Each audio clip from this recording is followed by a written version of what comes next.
말씀으로 돌아가 보겠습니다. 지난주에 어디에 관해서 말씀드렸는지 기억하십니까? 지난주. 예. 지금 뭐에 관해서 말씀 나누고 있어요? 대강절, 대림절을 통해서 하나님께서 이 땅에 왜 오셨는가? 그래서 구약에서는 어떻게 말씀하고 있고 신약에서는 어떻게 말씀하고 있고 그 예언이 어떻게 성취되었는가를 지난주부터 나누고 있는데, 지난주에는 구약에 나타난 예수 그리스도 하나님, 하나님께서 우리 인류를 구원할 계획을 언제부터 세우셨다고요? 언제부터? 창세기 3장 15절. 창세기 3장에 에덴 동산에서 따먹지 말라고 한 선악과, 따먹으면 어떻게 된다고요? 2장 17절에 반드시 정령 죽을 거라 그랬잖아요. 하나님께서 명령해놨고 선포해 놓은 그 말씀을 어긴 거예요. 결국은 우리 인생들은 그 말씀을 어겼기 때문에 죽을 수밖에 없고 멸망할 수밖에 없는 존재가 된 거예요. 그걸 아셨던 하나님께서는 바로 우리를 구원할 계획을 세우셨다. 지금 자식이 죽게 돼 있는데 가만히 눈 뜨고 보고 있을 부모가 없잖아요. 세상 부모도 그런데 하나님께서도 마찬가지로 우리를 죽기까지 사랑하시는 분이기 때문에 저것이 고통당할 거, 멸망당할 거 안 그 상황부터 바로 구원 계획을 세우셔서 실천하셨어요. 그래서 수많은 선지자들을 통해 가지고 예언을 하셨는데, 하나님께서는 창세기 3장 15절을 통해서는 여자의 후손을 통해 가지고 구원할 계획을 세우셨고, 이사야 7장 지난주에 보셨죠? 이사야 7장에서는 누구를 통해서? 여자의 처녀의 몸을 통해서, 남자를 거치지 않은 성령으로 잉태된 분을 통해서 우리 인류를 구원할 메시아가 올 것이다 라고 말씀을 주셨습니다. 오늘은 신약에 그 하나님 예언하신 그대로, 약속하신 그대로 오신 내용이 오늘 마태복음 1장에 기록이 되어 있는 거예요. 1장에 족보가 쭉 끝나고 17절까지 족보가 있다가 그 다음부터 18절부터 예수 그리스도의 나심은 이러하니라. 그 모친 마리아가 요셉과 정혼하고, 약혼으로 되어 있는데 옛날 성경 정혼하고 동거하기 전에 성령으로 잉태된 것이 나타났다라고 기록되어 있습니다. 남자를 통하지 않고 성령을 통해서 잉태가 됐다.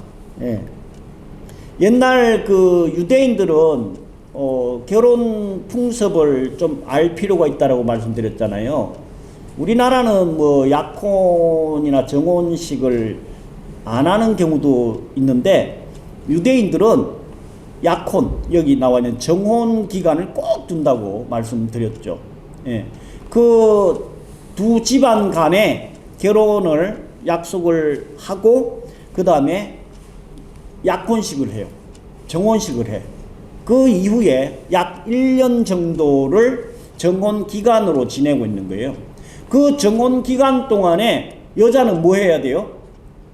여자는 신부 수업 해야 돼. 신부 수업. 신부 수업 할 때 뭐 배워야 돼요? 살림. 살림도 배워야 되고 요리도 배워야 되고 애 어떻게 또 낳아서 키울 건가도 배워야 되고, 제일 중요한 건 뭘까요? 남편을 어떻게 섬길 건가를 잘 배워야 돼.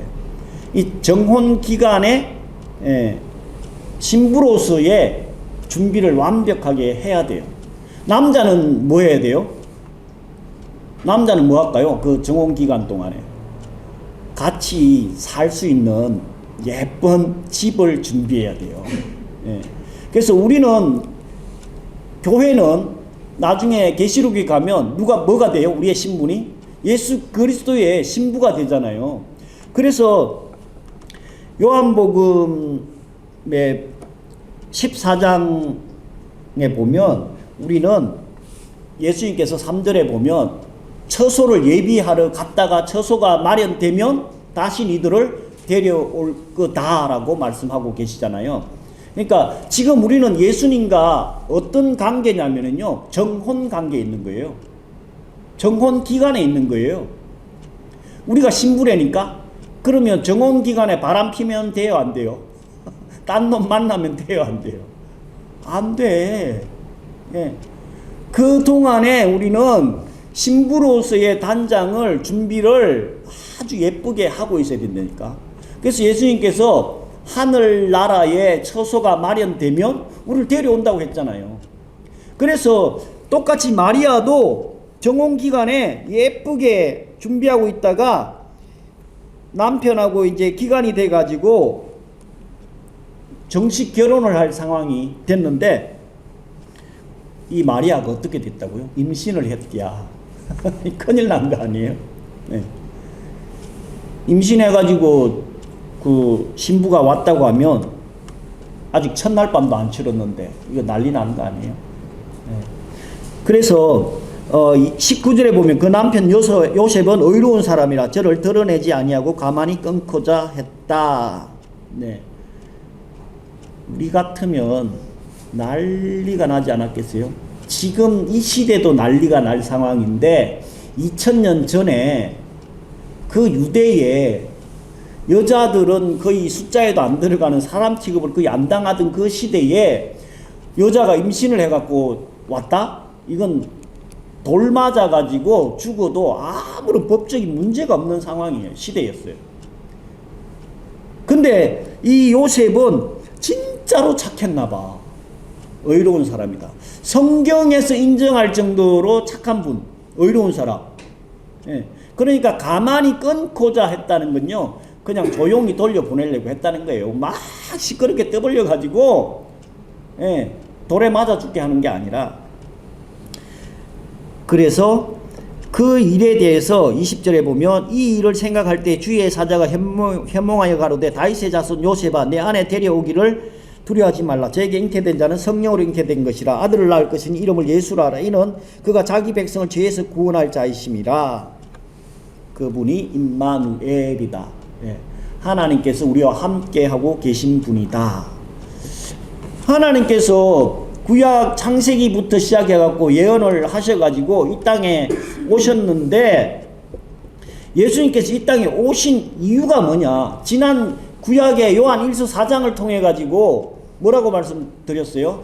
하나님이 우리를 너무너무 사랑하셨기 때문에 구원할 계획을 세우셨고 실천하셨다고 말씀 전했잖아요. 그래서 신약에서는 이 사도 요한을 통해 가지고 요한복음 3장 16절 우리가 달달달 주일 학교 유치원 때부터 외우던 말씀 아니에요? 뭐예요? 하나님이 세상을 이처럼 사랑하사 독생자를 주셨으니 이는 저를 믿는 자마다 멸망치 않고 영생을 얻게 하려 하심이라. 막 손가락 갖고 숫자 가지고 막 율동해 가면서 찬양했던 게 생각나는데, 성경을 이렇게 줄이면 어디가 나온다고요? 어느 구절이 나온다고요? 오늘 읽었던 본문 요한복음 3장 16절.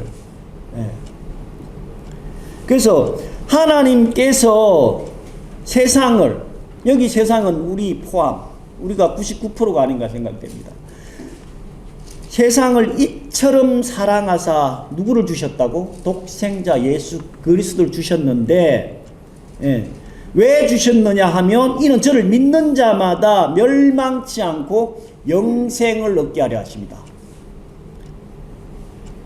독생자 예수 그리스도가 이 땅에 오신 이유가 뭐라고요? 목적이 뭐라고요? 영생을 얻게 하려고.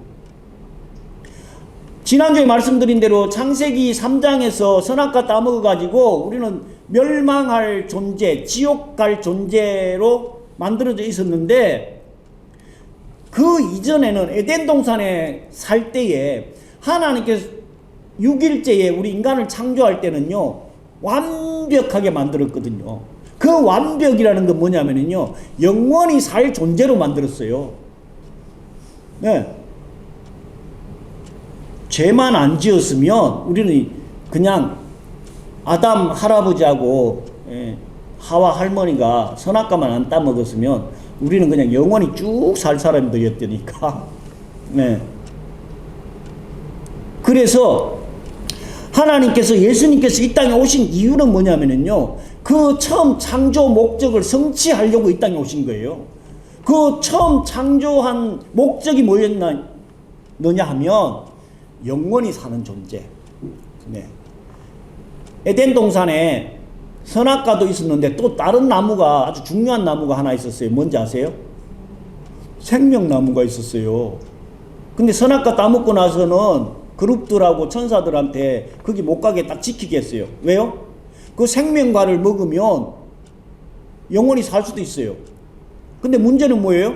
선악과 따먹어 가지고 범죄하고 타락한 영혼이 고통 속에, 질병 속에, 환난 속에 영혼이 쭉 살면 어떻게 될까요? 그거 자체가 저주라니까.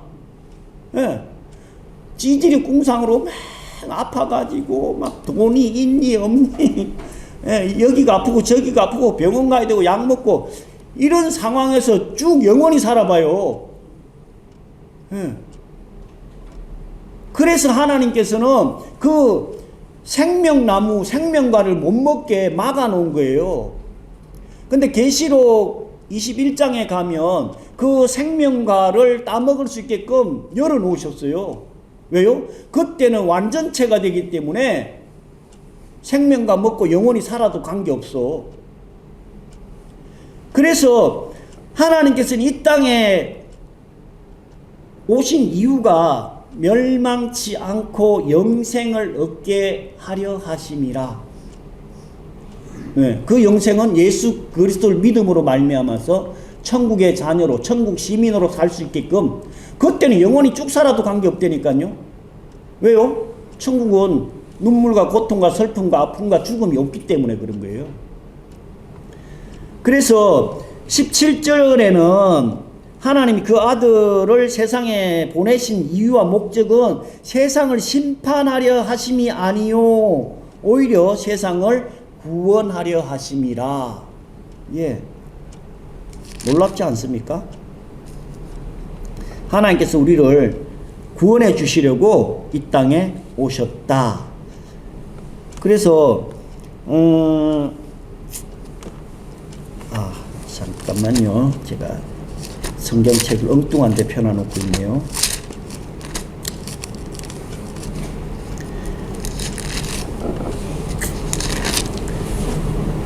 (18절에) 보면 3장 18절에 보면요, 제가 읽어봐 드릴게요. 저를 믿는 자는 심판을 받지 아니하는 것이요 믿지 아니하는 자는 하나님의 독생자의 이름을 믿지 아니함으로 벌써 심판을 받은 것이라. 우리가 꼭 죽어야만 심판받는 게 아니고 하나님을 믿지 않는 것 자체가 벌써 심판받았다는 거예요. 우리는 하나님을 믿고 영접함으로 인해 가지고 하나님의 그 사랑과 은혜 가운데 거하는 것 자체가 구원이고 축복이라고 느끼지 않아요? 그렇게 성경은 말씀을 하고 있는 거예요. 19절, 그 정죄는 이것이니 곧 빛이 세상에 왔으되 사람들이 자기 행위가 악함으로 빛보다 어둠을 더 사랑하는 것이라. 악을 행하는 자마다 빛을 미워하나니 빛으로 오지 아니하나니 이는 그 행위가 드러날까 함이라. 진리를 쫓는 자는 빛으로 나니 이는 그 행위가 하나님 안에서 행한 것임을 나타내려 하심이라. 그러면 하나님을 이미 아는 분들은 구원을 받았고 복을 받은 존재들이고, 하나님을 믿지 않는 자들은 벌써 심판받은 것인데, 우리의 가장 큰 복은 뭐냐면 영생이라고 말씀 주셨잖아요. 그래서 17장 오늘 읽었던 본문의 1절부터 보면 영생이 뭐냐, 영생이 뭐예요? 영원히 사는 게 영생이잖아요.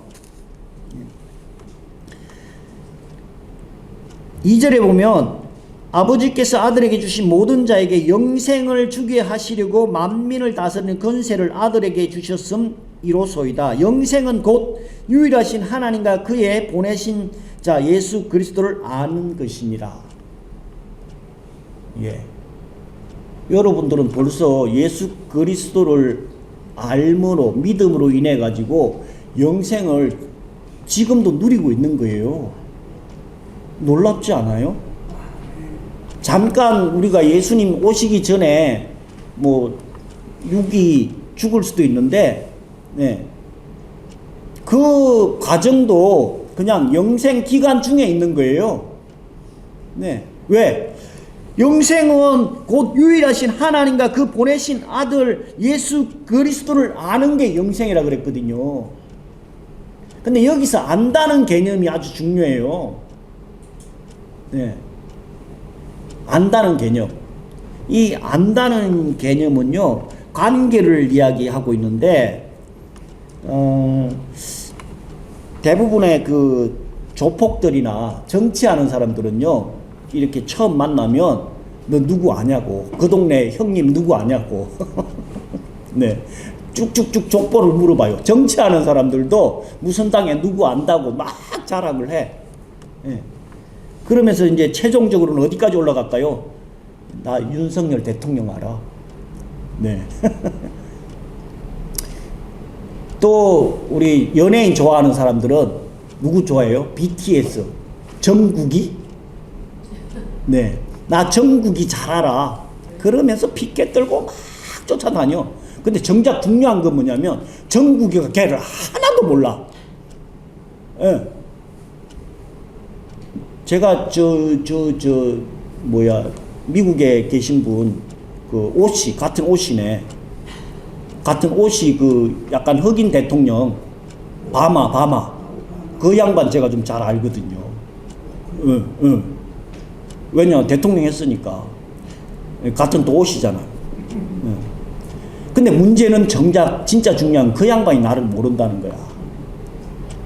여기서 예수 그리스도를 아는 것이라고 말씀하고 있는 건요, 하나님께서 우리를 인정해야 된다니까, 알아줘야 된다니까. 근데 하나님은 우리를 벌써 너무너무 잘 알고 계셔요. 왜? 우리를 창조했으니까. 문제는 우리가 그분을 알면 되는데 우리가 그분을 몰라.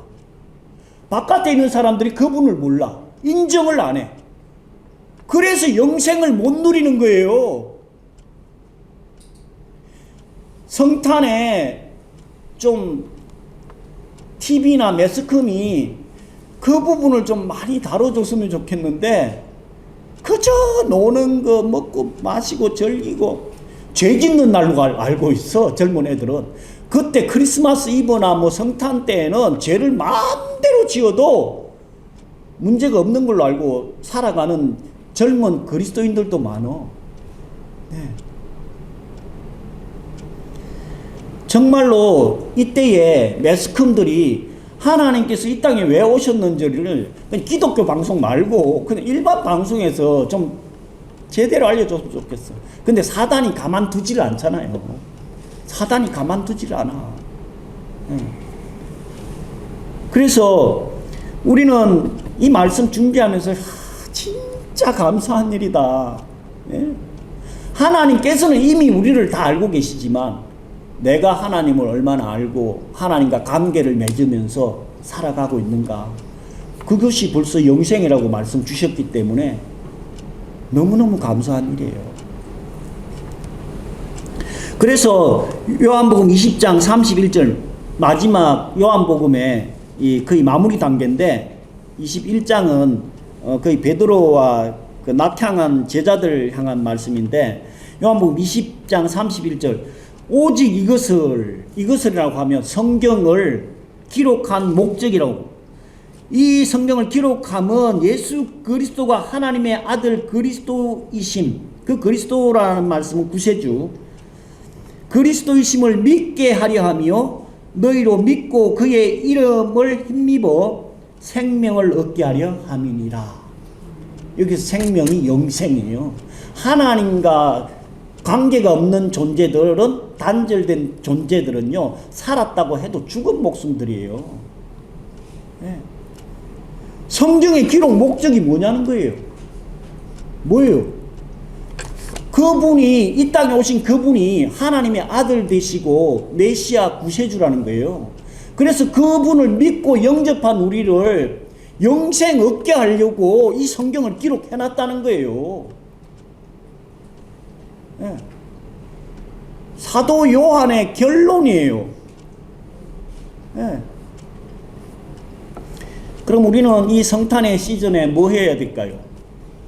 그 예수님이 우리에게 영생 주시려고, 생명 주시려고 이 땅에 온 사건이 크리스마스야.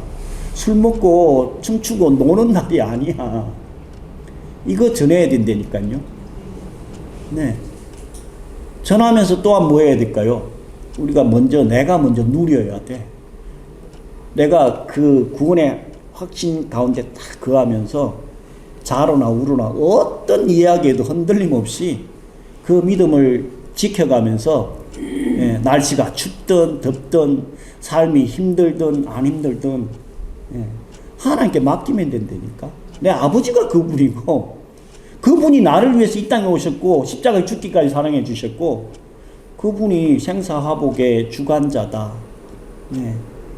이 믿음의 정체성 가운데에서 하나님의 이 땅에 오신 그 사랑과 은혜를 충만하게 누리는 저와 여러분 되시기를 예수 그리스도로 간절히 축원드립니다. 기도하겠습니다.